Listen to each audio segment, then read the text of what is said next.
Programme मध्य मुकाबले में खुशामदीद। मैं हूं रबिया एहसन और मेरे साथ मौजूद है आमिर मतीन और रऊफ क्लासरा। और आज के प्रोग्राम में जिन टॉपिक्स पे हम बात करने जा रहे हैं उसमें सबसे पहले साबिक वज़ीर आज़म इमरान खान की एस्टैब्लिशमेंट को धमकी, अपने अरकान असम्बली और अवाम को धमकाने वालों से लड़ने की हिदायत कर दी। बज़ाहिर एस्टैब्लिशमेंट से मामला तय करने में नाकामी के बाद इमरान खान ने दोबारा जारहाना इनिंग्स का आगाज कर दिया। सितंबर में ही लॉन्ग मार्च करने का ऐलान। पंजाब हुकूमत के बगैर क्या वफाकी हुकूमत इस मरतबा इमरान खान का मुकाबला कर पाएगी? जानेंगे वफाकी वजीर दाखिला राना सनाउल्लाह से, जो हमारे साथ आज के इस प्रोग्राम में मौजूद होंगे। इसके अलावा बात करेंगे वजीर आजम शहबाज शरीफ की लंदन में नवाज शरीफ से मुलाकात, पंजाब हुकूमत तब्दीली समेत आर्मी चीफ की तैनाती जेर बहस। क्या हुकूमती इत्तेहाद आर्मी चीफ की तैनाती से मुतल्लिक अपनी मुशावरत मुकम्मल कर चुका है? इसके ऊपर बात करेंगे। क्लास साहब, आपसे आगाज करूंगी। हमारे साथ वफाकी वजीर दाखिला राना सनाउल्लाह भी मौजूद होंगे अब से कुछ देर में, और अहम मौजूआत हैं क्योंकि एक बहुत ही इंटरेस्टिंग सा यू के ऊपर एक और आमिर साहब से ले ले। मैं दो तीन सवालात बचा लेता हूँ उनके लिए, राना साहब के लिए। ये साहब ने पर्चा आउट नहीं किया। मैंने कहा आमिर साहब जरा थोड़ा सा। मैं आपने हालात नॉर्मल है अपने हालात तो पाकिस्तान में नॉर्मल जब से पैदा हुए हैं हमने तो देखे ही नहीं है। हमेशा संगीन हालात बताए जाते हैं और ये भी बताया जाता है कि इससे बुरे हालात कभी नहीं थे। तो अभी तकरीर के बाद ज़्यादा बुरे लग रहे हैं। तो आपने अपने इब्तिदाइये में कहा कि उन्होंने इस्टेब्लिशमेंट को धमकी इमरान खान ने आज जलसे में दे दी चकवाल के। मैं समझता हूँ उनकी जो तकरीर थी ना, एक अंग्रेज़ी में कहते हैं शुगर कोटेड, कि अंदर से की दफ़ा टॉफ़ी इतनी मीठी ना भी ऊपर शुगर लगा दी जाती है। ये मेरा ख्याल ये सॉल्ट कोटेड थी। टॉफ़ी जो थी ना सॉल्ट कोटेड, इस तरह के ऊपर से जो है ना उन्होंने ये था कि धमकियाँ थी बिल्कुल कि XYZ फ़ोन आए तो उनको बता दो, खौफ का डर हटा दो। और DG ISPR साहब आपको, अच्छा राना साहब के साथ भी। राना साहब अस्सलाम वालेकुम, आमिर मतीन बोल रहा हूँ। आपको आवाज़ आ रही है? जी वालेकुम सलाम। जी आपको आवाज़ आ रही है मेरी? जी बिल्कुल आ रही है जी। मैं अपना तबसरा जी आ रही है जी तबसरा कर रहा था, वो आपसे सवाल की फॉर्म में कर लेता हूँ कि इमरान खान की तकरीर को हम तजिया कर रहे थे तो अंग्रेज़ी में एक होता है शुगर कोटेड, एक ये मुझे सॉल्ट कोटेड लगी। इस तरह के वैसे इसके अंदर बड़ी धमकियाँ थी कि फ़ोन XYZ का जिक्र था, फिर के जो फ़ोन आते हैं खुफिया उनको खौफ का डर उतार दो, उनको जवाब दे दो। फिर DG ISPR को भी कहा गया कि आप समझ आइए आपको कि मैं क्या कह रहा था। मगर उसके अंदर जो उस सॉल्टी वायर की सर्विस के अंदर एक जो मीठी टॉफ़ी मुझे नज़र आई, वो ये नज़र आई कि उन्होंने कहा कि आप लोगों को ये हक नहीं है नया चीफ की तैनाती का, यानी कि जो मौजूदा इस वक्त सेटअप है इस्टेब्लिशमेंट का, उनको एक एक्सटेंशन की ऑफ़र जो शुगर कोटेड नहीं सॉल्टी कोटेड था। तो मैंने उसको इस तरह देख रहा हूँ, आप कैसे देख रहे हैं? मतीन साहब, बाज़ औक़ात आवाज़ आ रही है अगर बंदा समझ जी आ रही है, जी आ रही है। मैं आपसे सवाल कर रहा था कि मैंने जवाब देना शुरू कर दिया। अच्छा, वो हमें स्पीकर में दे दें प्रोड्यूसर साहब आवाज़।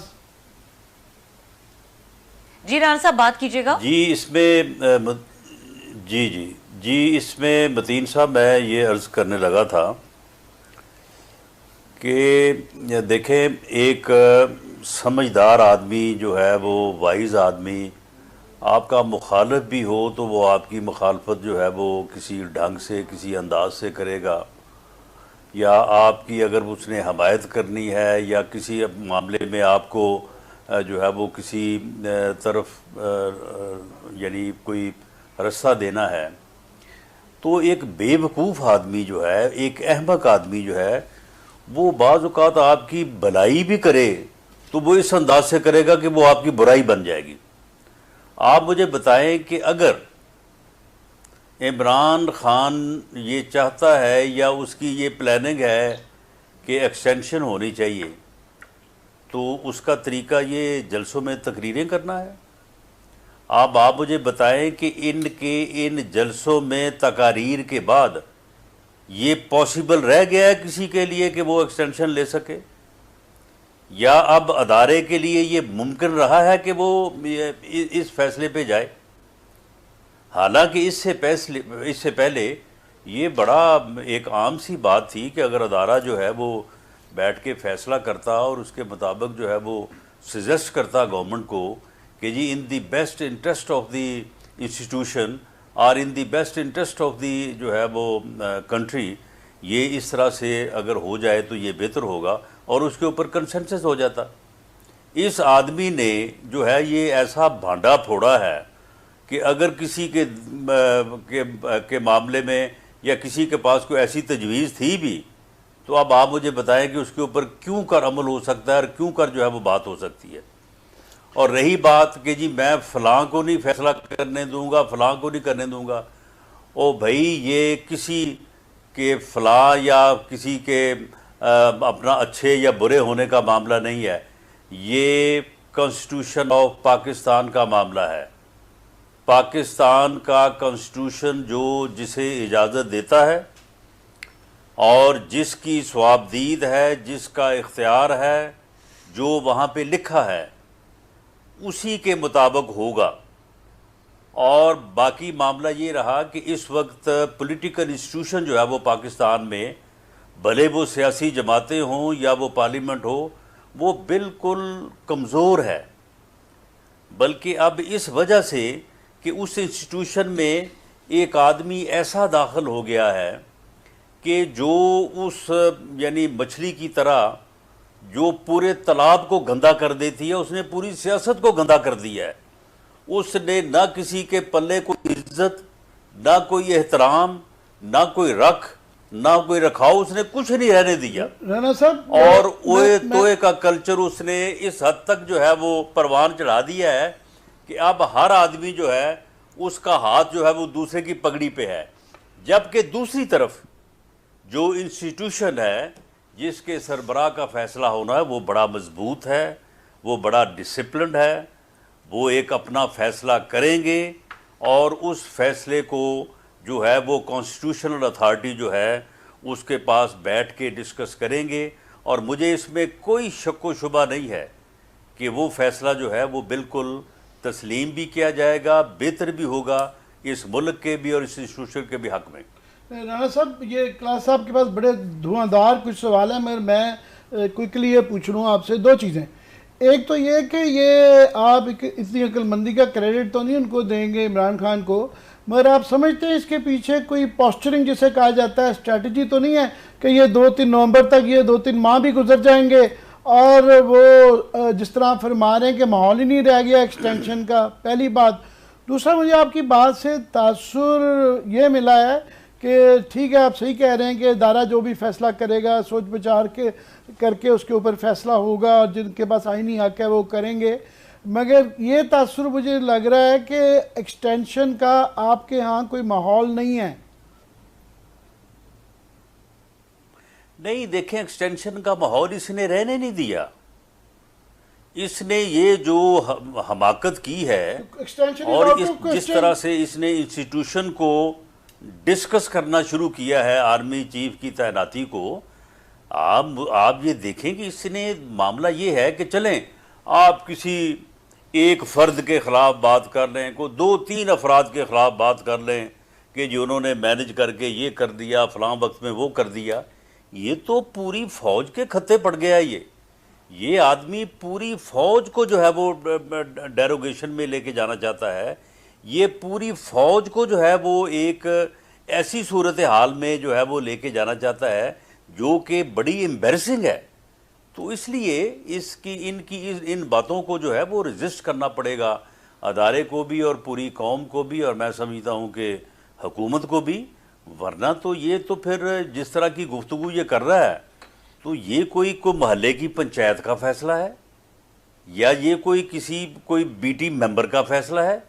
जिस तरह से इसने उसको जो है वो जलसों में डिस्कस करना शुरू कर दिया है और ख़ुद ही हल पेश करने शुरू कर दिए हैं कि ये एक्सटेंशन ले लें, फिर उसके बाद इलेक्शन हो जाए, फिर उसके बाद नई गवर्नमेंट आ जाए। ओ भाई, तुम तो कहते थे कि इलेक्शन जो है वो इससे पहले होने चाहिए, अब तुम फौरी इलेक्शन से अब तुम 4 माह आगे चले गए हो। तो इसे कुछ मालूम नहीं है कि ये किस बात को शुरू करता है और उसको फिर इसने किस तरह से आगे लेके जाना होता है। राना साहब एक तो बहुत शुक्रिया आपने हमें ज्वाइन किया। आप यहाँ पर कोई 10-15 दिन बाद हमारी रिक्वेस्ट पे शो पर आते हैं, वी आर ग्रेटफुल।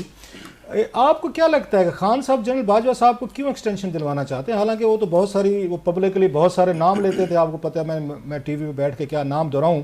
ये अचानक उनके दिल में क्यों मोहब्बत आ गई कि जनरल बाजवा साहब जो है मतलब अगला नया चीफ है, नई हुकूमत करे?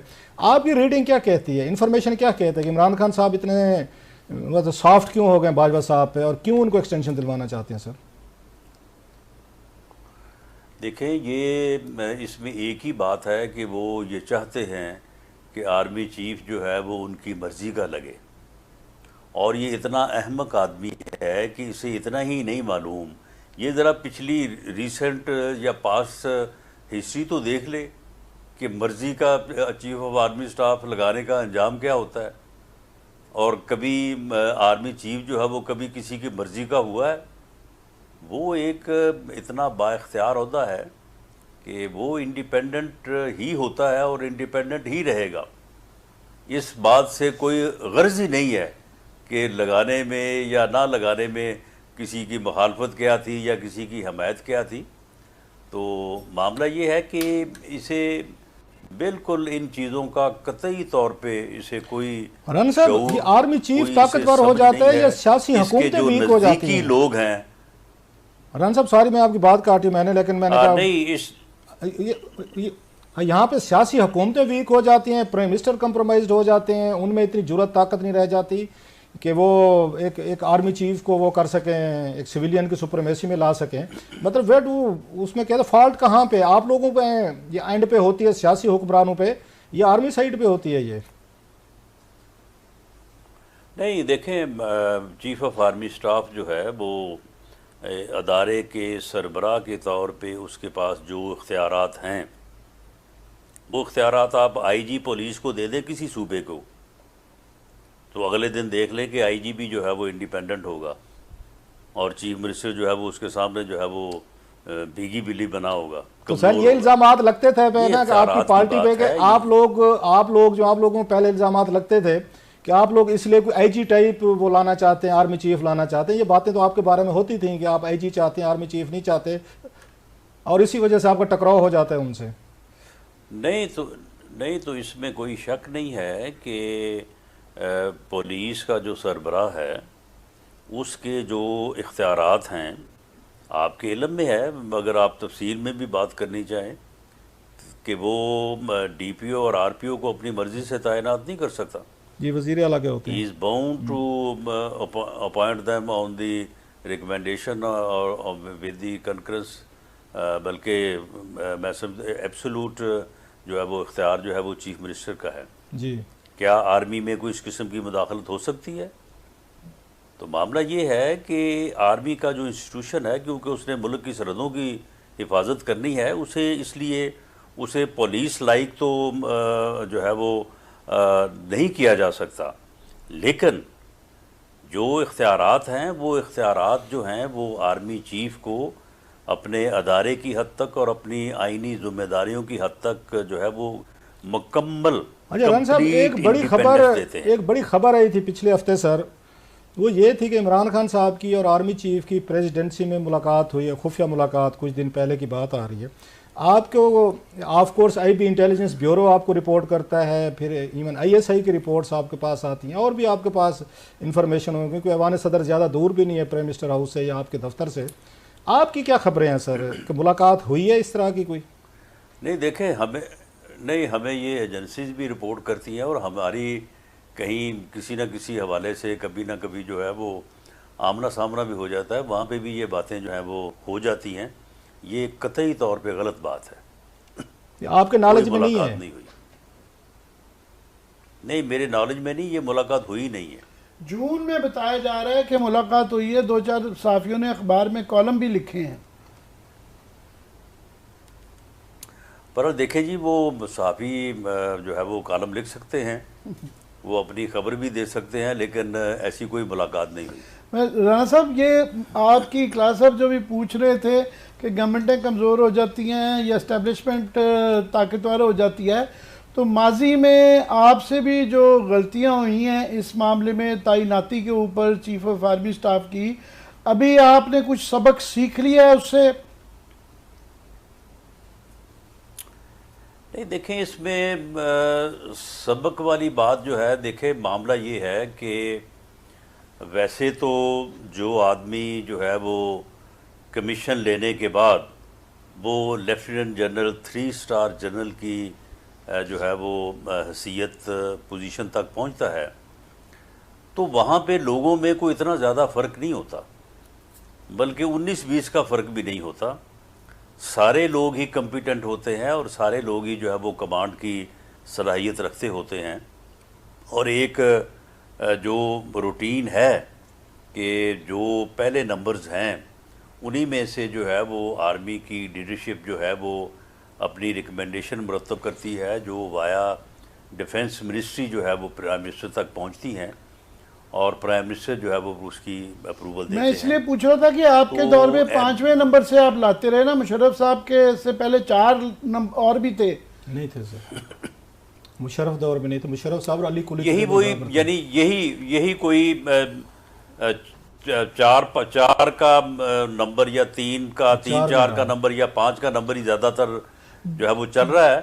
लेकिन कभी कभी जो है वो मेरा ख्याल है कोई एक आध बार जो है वो इस नंबर से जो है वो तजावज़ किया गया है। लेकिन मेरी ज़ाती राय ये है कि इस मरतबा भी और इससे पहले जो ये जिस किस्म की सूरत हाल अब पैदा हुई है या आगे भी हो सकती है, जो चीफ़ ऑफ आर्मी स्टाफ है उसकी तैनाती के कुछ असूल और कुछ चीज़ें जो है वो इस तरह से तय हो जानी चाहिए कि उनमें इस किस्म की कंट्रोवर्सी की गुंजाइश ना रहे। आपके इल्म में होगा कि चीफ जस्टिस ऑफ पाकिस्तान की तैनाती के ऊपर भी इस किस्म के मामलात जो हैं वो बहुत ज़्यादा बगाड़ का शिकार हो गए थे, और उसके बाद फिर जब एक सीनियरिटी का प्रिंसिपल तय हो गया तो अब कभी वहाँ पे किसी को ये मालूम ही नहीं हुआ या कभी किसी की सोच ही नहीं हुई कि जी कौन बनेगा कौन नहीं बनेगा, किसको बनना चाहिए किसको नहीं बनना चाहिए। तो मैं समझता हूँ कि हम आहिस्ता आहिस्ता जमहूरियत में इन चीज़ों की तरफ बढ़ रहे हैं कि आप कह रहे हैं, मैं आपकी बात काट रहा हूँ, आप कह रहे हैं जमहूरियत की तरफ हल जी करना चाहिए। राना साहब आप कह रहे हैं कि जमहूरियत की तरफ बढ़ रहे हैं। मुझे तो बड़ा ये लम्हा फिक्रिया है कि आप सही कह रहे हैं कि आर्मी के चीफ की तैनाती के ऊपर हर दफ़ा पिछले 70 साल से हमेशा कंट्रोवर्सी होती है, मगर ये कंट्रोवर्सी पाकिस्तान के तमाम बड़े ओहदों पे है। जिस तरह के चीफ जस्टिस के ऊपर ये बहस हो रही है कि सीनियरिटी का प्रिंसिपल होना चाहिए कि नहीं होना चाहिए, प्राइम मिनिस्टर के ऊपर भी वो ऑब्जेक्शंस आ जाती हैं कि जी वहाँ अपोजिशन नहीं बैठी हुई है और क्या है, इलेक्शन कमीशन के ऊपर, नैब चेयरमैन के ऊपर कोई बड़ा ओहदा रह नहीं गया जिसके ऊपर इस वक्त कंट्रोवर्सी ना हो। नहीं, कंट्रोवर्सी अगर आप किसी एक ऐसे फ़र्द जो बदकिस्मती से इस मुल्क की सियासत में दाखिल हो चुका है और जो एक फितना है, जो अफरा तफरी और अनारकी फैलाना चाहता है, जिसकी हमाकत और जिसका जो यानी सोच का लेवल है वो इतना गिरा हुआ है कि वो अपने मुखालफीन से बात नहीं कर सकता, हाथ नहीं मिला सकता, साथ बैठ नहीं सकता, जो कि जमहूरियत में नामुमकिन चीज़ है। तो उसकी अगर गुफ्तगू को आप समझते हैं कि जी वो जिसको ऊपर बात कर दे तो वो कंट्रोवर्शियल है, तो फिर तो कोई चीज़ कंट्रोवर्शियल होने से रहेगी नहीं, क्योंकि जब तक इसका वजूद बदकिस्मती से इस मुल्क की सियासत में रेलेवेंट रहेगा तो ये तो हर चीज को कंट्रोवर्शियल बनाएगा। लेकिन हालांकि चीफ इलेक्शन कमीशनर की तैनाती आइन के मुताबिक हुई है, वजीर आजम का इंतखाब आइन के मुताबिक हुआ है, और चीफ ऑफ आर्मी स्टाफ की तैनाती आइन के मुताबिक होगी। अब आइन के मुताबिक ही चलना ना मुल्क ने। राना साहब, लेकिन आपकी ये जो बात है, ये आपकी अपनी कई भी बात की कॉन्ट्रडिक्शन है। आप एक तरफ ये कह रहे हैं कि उनके कहने की वजह से एक्सटेंशन मुतनाज़ हो गई, और दूसरी तरफ ये कह रहे हैं कि उनके कहने से कोई फ़र्क नहीं पड़ता, या वो जो भी बात कहें तो उससे कोई डायरेक्शन सेट नहीं होती, तो फिर इतना सीरियस क्यों लिया जा रहा है? और ज़रा एक चीज़ पे और रोशनी डालिएगा कि आपने बताया कि नहीं, वो नहीं, सुन लें यहीं पे सुन लें उसको सीरियस मैं नहीं ले रहा, बल्कि मैं तो ये रिक्वेस्ट कर रहा हूँ कि कौम को, तमाम सेगमेंट ऑफ सोसाइटीज़ को इस चीज़ को, इस फितने की शनाख्त करनी चाहिए, इसका इदराक करना चाहिए, इसका कलाकुमा इसी जो है वो मौके पे होना चाहिए। दरअसल सीरियस इसको मेरे भाई मतीन साहब ले रहे हैं, क्योंकि मतीन साहब ने इन तमाम मौदों के मतलब कहा कि जो वो कंट्रोवर्शियल हो गए हैं, तो उसकी बुनियाद में उसी का बयान है ना, वरना तो ये सारे कॉन्स्टिट्यूशनली जो है वो कॉन्स्टिट्यूशन के मुताबिक सारे अहदे जो है ये पूरे हुए। मैं क्लैरिफिकेशन दे दूं, मैं शायद अंग्रेजी का लफ्ज़ गलत था, मैं कह रहा था कोई बुरी बात भी नहीं है कि इन चीज़ों पे बहस हो रही है, जिस तरह के चीफ जस्टिस के सीनियरिटी प्रिंसिपल के ऊपर बड़ी अच्छी बहस हो रही है। क्या है ये, चूँकि बड़े बुरे हालात में 19वीं तरमीम के ज़रिए पार्लियामेंट की सुप्रीमेसी ख़त्म करके ये हुई, तो बड़ी अच्छी बहस हो रही है, मैं मुस्बत से बहस समझता हूँ। और आपने भी बड़ी मुस्बत बात की है कि ये हर दफ़ा चीफ की तैनाती जो कंट्रोवर्सी होती है ये नहीं होनी चाहिए, रूल्स ऑफ द गेम एक दफ़ा तय हो जाना चाहिए। काफ़ी सारी ये बहसें कोई इतनी मनफी नहीं है, अच्छी बात है। जी बिल्कुल दुरुस्त है, और मैंने यही बात कही है कि ये जमहूरियत का एक खासा है कि जूँ जूँ जमहूरियत जो है वो आगे बढ़ती है तो ये चीज़ें जो है उसमें फिर खुलती हैं, और जब चीज़ें खुल के सामने आती हैं तो फिर उनका कोई ना कोई हल जल्द या बदेर जो है वो सामने आ जाता है। अच्छा राना साहब, एक ये समझा जाता है कि आप भी जानबूझ के या तो चेज़ा लेते हैं, खान साहब को तंग करते हैं, इस तरह की खबरें जब सामने आती हैं और उनका बयान वैसे पावरफुल होता है, जब ये खबर सामने आए कि खुर्रम दस्तगीर साहब कहेंगे कि जनाब के उसमें जा रहे शहबाज शरीफ साहब लंदन जा रहे हैं और वहाँ पे आर्मी चीफ की भी ये पोस्टिंग या उनके अपॉइंटमेंट डिस्कशन में आएगी, तो खान साहब जो हैं वो तो इस बात का फिर बयान बनाते हैं जो बड़ी हद तक सेल भी होते हैं और शायद जस्टिफाइड भी है कि मियाँ साहब पे केसेस हैं, वो वापस नहीं है, उनका स्कॉन्डर का स्टेटस है, एक पाकिस्तान का वज़ीर आज़म वो जाकर लंदन में एक उनसे मशवरा करेगा, वहाँ से बैठ के एक फॉरेन लैंड से फैसला किया जाएगा कि पाकिस्तान का आर्मी चीफ कौन होगा। तो आप समझते नहीं है कि ये भी ठीक नहीं है, जो फैसले करने पाकिस्तान में बैठ कर लिए जाएँ, और उसके बाद इमरान खान साहब तो फिर वो ये कौम को ठीक कह रहे होते हैं कि सारे फैसले बाहर से हो रहे हैं और इसमें मखसूस लोग हैं जिन पर केसेज हैं, और जो कल को ऐसा चीफ लाएंगे जो कंप्रोमाइज्ड होगा, तो फिर तो वो ठीक बात कह रहे हैं सर। नहीं देखें, ये बात तो दुरुस्त नहीं है कि जो चीफ होगा कॉम्प्रोमाइज्ड होगा, और ये भी दुरुस्त नहीं है कि वज़ीर आज़म जो है वो मशवरा करने गए हैं, या अगर वो मिले हैं तो उन्होंने यही मशवरा किया है। दस्तगीर साहब ने कहा है सर, वज़ीर आज़म जो है वो अपने, मेरा ख्याल है कि खुर्रम दस्तगीर साहब मेरे भाई ने ये गैर ज़रूरी बात की, ऐसी बात करने की ज़रूरत नहीं थी। वज़ीर आज़म जो तशरीफ़ लेके गए हैं तो देखें, वैसे खुर्रम साहब ऐसी बातें करते रहते, राना साहब मैं सॉरी कट कर रहा हूँ, ये खुर्रम दस्तगीर साहब हमारे भी भाई हैं, वो भी ऐसी बातें कहते रहते। उन्होंने ही कहा था टीवी पे कि जनाब कि हमने नवंबर की वजह से हटाया था, अगर हम ना हटाते इनको इमरान खान साहब को तो नवंबर में नया चीफ आना था, उन्होंने सबको जेलों में डाल देना था, पाकिस्तान रशिया बन जाना था, नया प्यूटन आना था, तो हमारा हशर नशर होना चाहिए। ये भी खुर्रम दस्तगीर साहब ने कहा था। ये भी कहा था कि 15 साल तक फिर इमरान खान से जान नहीं छुटनी, तो उनको कोई रोकता टोकता नहीं है खुर्रम साहब को, या फ्री फॉर ऑल है उनके लिए सर? देखिए मेरा ख़्याल है कि बाज़ औक़ात जो है वो बात जो है वो उसमें कुछ अल्फाज ऐसे आ जाते हैं कि उनको फिर मिस इंटरप्रेट किया जाता है, लेकिन मामला ये है कि देखिए वज़ीर आज़म जो है वो कॉन्स्टिट्यूशनली उसने हलफ उठाया हुआ है, उसने ऐसे फ़ैसले करने के लिए, आप वो वज़ीर आज़म का जो हलफ है उसको आप हरफ देखें तो उसने अल्लाह ताला को हाज़िर नाज़िर जान के जो है ये पूरी कौम के सामने हलफ उठाया हुआ है। बाकी ठीक है, उसे कोई कुछ कहता रहे, कोई कुछ, उसे भले आप सुबह मिले उन्हें कोई बात कर दें, मैं मिलूँ मैं कर दूँ, लेकिन अल्टीमेटली जो फ़ैसला होना है, जो उसका तरीक़ाकार है कॉन्स्टिट्यूशनली, उसी के मुताबिक ही होगा। आज इमरान खान साहब ने काफ़ी सख्त अल्फाज इस्तेमाल किए, चोर डाकू, और इसलिए आपका भी जो अल्फाज का चुनाव जितना सख्त है उसकी वजह समझ आती है, ज़ाहिर है गुस्सा होता है और उसका जवाब देना आप फ़र्ज समझते हैं। मगर मैं आज उन्होंने धमकी भी दी कि जनाब सबको तैयार कर दिया है कि हम दोबारा ये तासुर दिया कि वो इस्लामाबाद के ऊपर वो धावा बोलने वाले हैं। तो पिछली दफ़ा तो 25 मई में आपके पास चूँकि पंजाब की हुकूमत थी तो आपने बहुत अच्छे तरीके से पंजाब में और अटक के पुल के ऊपर जो है रोक लिया था। अभी आपके पास 27 किलोमीटर का इस्लामाबाद है, तो ये जब जत्थे आएंगे पूरे हिंद से तो नहीं, सिंध से और चारों तरफ से, तो इस दफ़ा आप कंट्रोल कर पाएंगे? देखें, ये जत्थे जो हैं, देखें KPK में तो उस वक्त हमारी हुकूमत नहीं थी, और आपके इल्म में है कि जो हमने लगाया था अपना बैरियर वहाँ पे अटक पुल पे, वो इन्होंने ब्रेक किया था।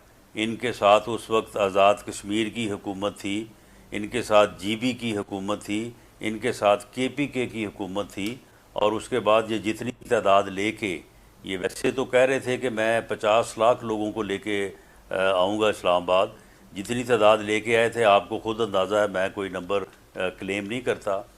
और अगर पंजाब में हम उस वक्त ना रोकते तो उस तादाद में कोई और 5-7 हज़ार का इजाफा हो जाता। इस मरतबा और 5-7 हज़ार उससे ज़्यादा लेके आ जाएंगे। लेकिन अगर इतने भी लेके आएंगे तो हमारे पास न सिर्फ इंतज़ामात हैं, बल्कि हमने इंतज़ामात को 25 मई के तजर्बे की बुनियाद के ऊपर बहुत ज़्यादा मौसर कर लिया है। मैं ये नहीं कहता कि सियासी तौर पे इस झगड़े का कोई हल नहीं होना चाहिए, इस झगड़े को टेबल पे बैठ के बात होनी चाहिए, सियासतदानों की आपस में गुफ्तगू होनी चाहिए। लेकिन जो बदमाशी ये करने का इरादा रखता है ना, ये आए, इसका मतीन साहब बहुत बेहतर इलाज होगा, और इंशाअल्लाह ताला इनको भागने के लिए रास्ता नहीं मिलेगा। इनको क्या दीवारें चीन खड़ी करेंगे, क्या करेंगे? मैं क्योंकि पहले नहीं, इनको जूते मारेंगे, नहीं, कोई दीवारें चीन नहीं खड़े करेंगे, इनको जूते मारेंगे और डंडे मारेंगे इनको, और भगाएंगे इनको। अच्छा रन साहब, मेरी कोई दोस्त बता रहा था, कोई आपके एडमिनिस्ट्रेशन में सही, कि शायद पंजाब से भी आपने पुलिस मांगी है, चारों सूबों को कहा है, क्योंकि फेडरेशन पे जब इस तरह का मसला आ जाता है तो आप मांग सकते हैं, कोई मांगी गई है पंजाब से, कोई फोर्स मांगी है कि आप आए? जी बिल्कुल मांगी है, और मैंने खुद कहा है इस्लामाबाद इंतज़ामिया से कि आप अपना आईनी हक जो है वो उसको इस्तेमाल करें। उसके बाद सूबे क्या जवाब देते हैं वो एक रिकॉर्ड का हिस्सा होगा। नहीं, पंजाब से देंगे परवेज अली साहब, उनकी तो अपनी हुकूमत है PTI, वो भेजेगी पुलिस फोर्स अपनी ही? चलो ना भेजें, हमारे पास दूसरी सूरत में इंतज़ामात हमारे पास मुकम्मल हैं, वो ना भेजें।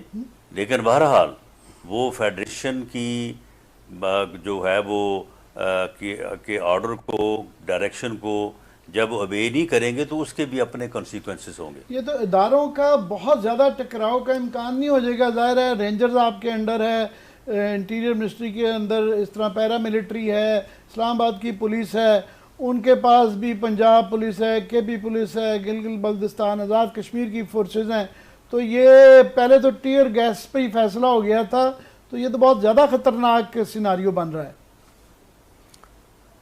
और नहीं, कोई ख़तरनाक सिनारियो नहीं बनेगा। कोई पंजाब पुलिस सर पिछली दफ़ा इस्लामाबाद के बासी मारे गए थे, हमारे जैसे इतनी टीयर गैस चली थी कि लोगों के बच्चे 3-3 दिन तक जो है खांसी करते रहे थे। तो आप जिस तरह बता रहे हैं कि वो 10 लाख या 5 लाख आप कह रहे हैं जी जितना आए हम उनके साथ बहुत बुरा सलूक करेंगे,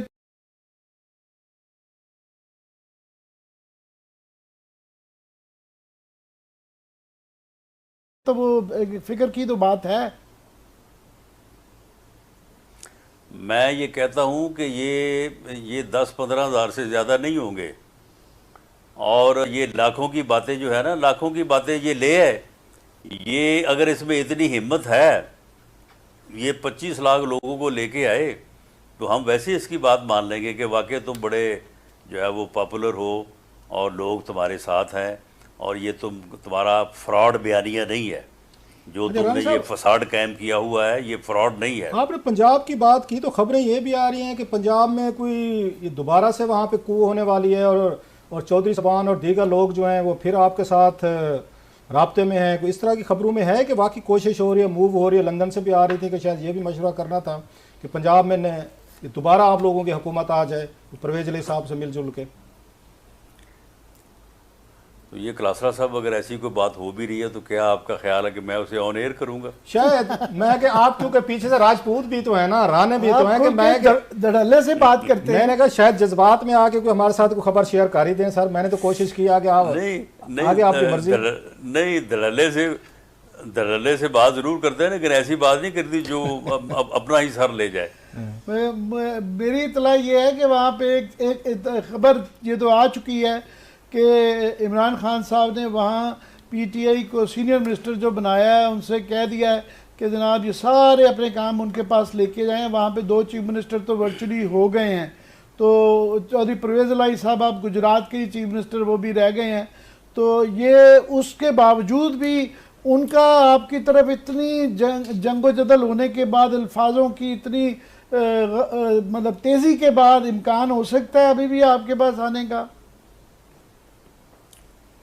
देखें, सियासत में कलासरा साहब और मतीन साहब कोई चीज़ हरफ आखिर तो नहीं होती। जो ये कहा गया है तो ये ऐसे ही तो नहीं कहा गया, लेकिन आज जो इनकी पार्लिमानी पार्टी की मीटिंग हुई है उस मीटिंग में जो लोगों ने गुफ्तगू की है यकीनन वो आप तक पहुंची होगी, और अगर वो पूरी तरह से आपके पास पहुंची है तो आप उससे अंदाज़ा लगा सकते हैं। सर कुछ आप बता दें, हमारे तक समझने के नहीं पहुंची। राणा साहब आपके ज़रा मुस्तनद हैं, आपके पास जो सोर्सेज हैं इंटेलिजेंस के, हमारे पास तो नहीं है, तो ज़रा बता दें क्या गुफ्तगू हुई है सर।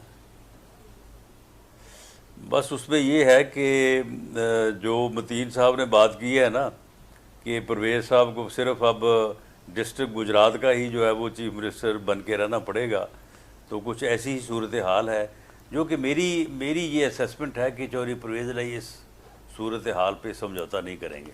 मेरी वैसे ये इतला है कि वो समझौता करने के लिए तैयार हैं, क्योंकि वो एक तरफ कुआं है दूसरी तरफ खाई है, तो उनको खाई से ज़्यादा आप लोगों से ज़्यादा डर लगता है, तो वो बर्दाश्त ही करेंगे।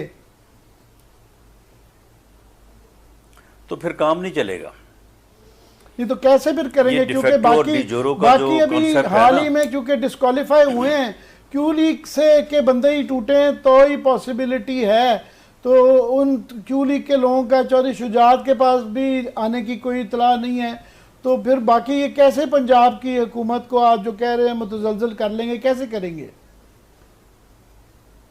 बस अब आप बहुत ज़्यादा करीब पहुंचते जा रहे हैं, तो इसलिए मैं अब इन बातों का जवाब ना दूं तो ज़्यादा बेहतर। अच्छा राणा साहब, एक सवाल मेरे जहन में अभी तक है, क्योंकि बहुत सारे ज़राए उसकी तस्दीक कर रहे हैं और आप क्योंकि इंटीरियर मिनिस्टर हैं, मैं आपकी बात ज़्यादा वेट है, ज़्यादा वजन है जो आप बात कह रहे हैं कि वो इमरान खान साहब की और आर्मी चीफ की मुलाकात के हवाले से आपने 2 टोक कहा भी वो नहीं हुई, मुलाकात नहीं हुई, ऐसी खबरें गलत हैं। आप समझते हैं कि इंटेलिजेंस एजेंसीज हमेशा अपने सियासी पॉलिटिकल मास्टर्स को सही खबरें नहीं देती, अंधेरे में रखती हैं? बेनज़ीर भुट्टो साहबा का आपको याद होगा कि जिस दिन वहाँ पे आरिफ निज़ामी साहब ने उन्होंने नेशन में लीड छापी थी 6 अगस्त 1990 क्योंकि आज बेनज़ीर भुट्टो की हुकूमत टूट रही है, तो बेनज़ीर भुट्टो साहब ने कहा था बिल्कुल नहीं टूट रही, कुछ भी नहीं हुआ, वो उसी शाम टूट भी गई थी, उनको भी इंटेलिजेंस इदारों ने नहीं बताया था कि ये होने वाला है।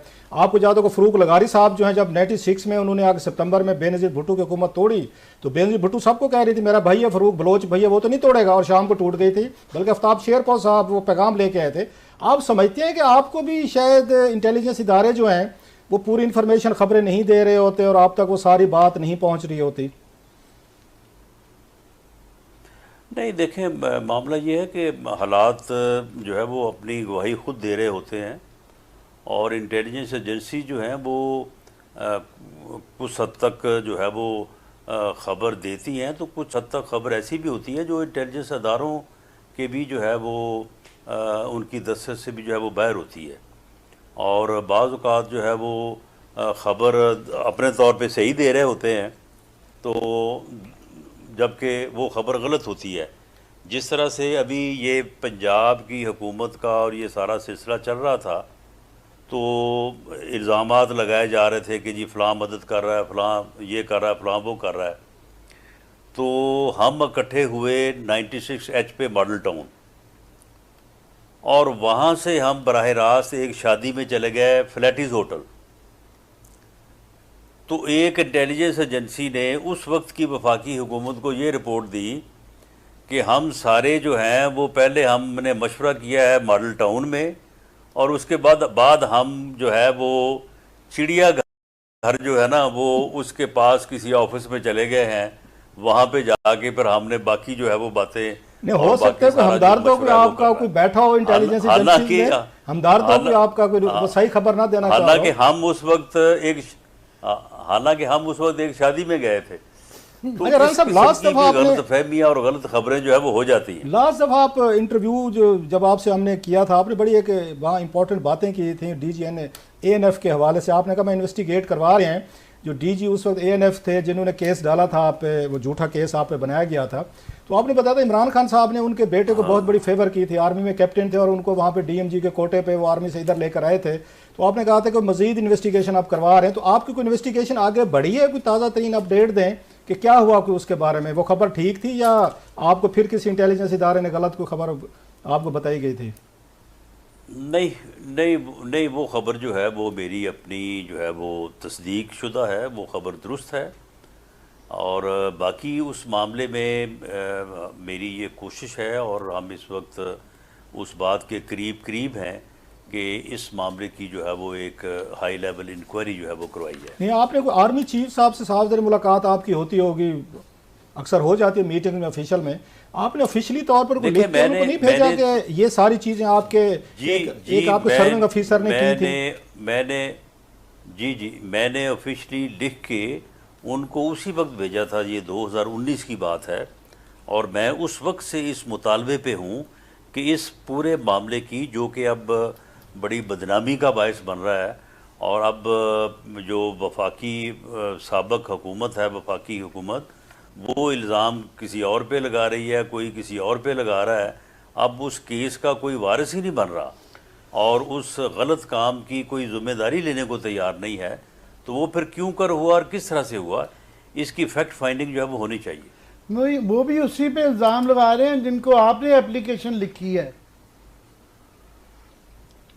वो आर्मी चीफ का कह, लेकिन मामला ये कि वो ये यही कह रहे हैं कि हमें तो पता ही नहीं है, हमें तो ये बताया गया था, शहरयार अफरीदी ने ये कहा जी मुझे दोबारा कस्में कहा कि मुझे यही बताया गया था, मेरा कसूर नहीं है, किसी और ने बताया था।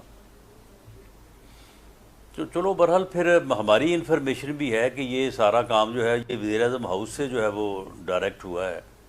वज़ीर-ए-आज़म खुद ज़ाती तौर पे इसमें मुलव्वस था, लेकिन चलें फैक्ट फाइंडिंग होने दें, जो चीज़ सामने आए। अच्छा राणा साहब, चूंकि क्लास साहब और आमिर साहब के सवालों के दरमियान में जो कुछ थोड़ा सा एक न्यूट्रल सा सवाल मैं करना चाह रही हूँ। अच्छा, हमारे तो आपका ख्याल है पार्टी वाले सवाल थे, बिल्कुल ठीक नहीं हो नहीं गया।